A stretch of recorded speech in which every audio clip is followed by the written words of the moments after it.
The international momentum for cultural justice is growing. Action by activists, dialogue, and agreement on the restitution of Africans' artifacts.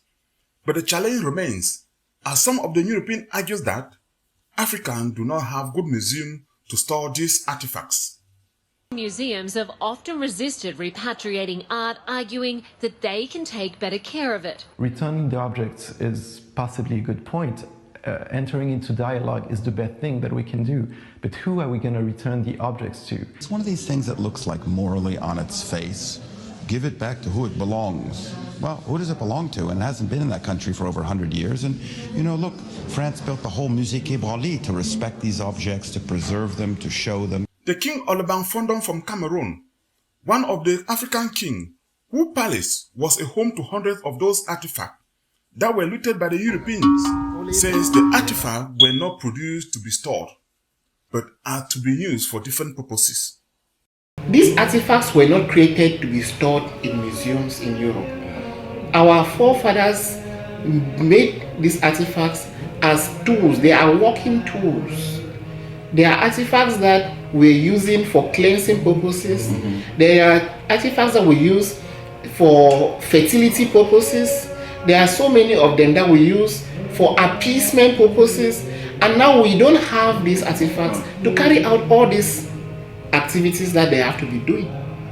You see, when I went to Europe, to Germany for the first time in 2022, during a conference at the museum in Cologne, I got a question that if they give you these artifacts, where are you going to keep them?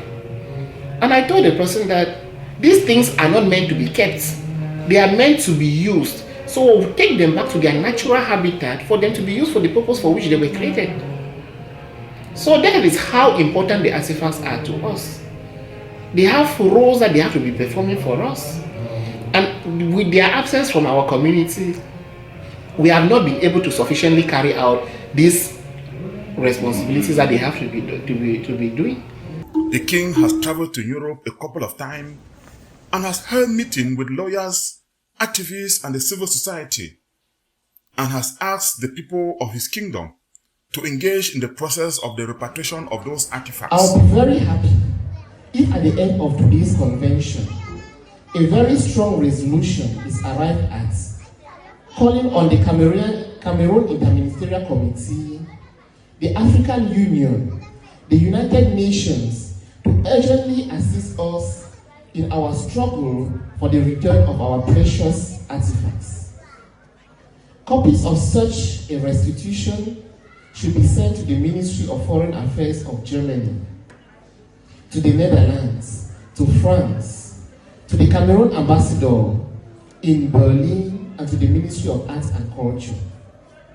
That a reparation and a restitution network be created to popularize this objective and to mobilize all the bad people to unite on the restitution and the reparation crusade. We should work in close collaboration with His Royal Highness Fotabogacha. The Cultural and Development Organization in Europe, LECUDO EU, is supposed to take the lead. Gaza Media has reached out to the leadership and haven't heard any response relating to the king's request. Ernest Kumba for Community News.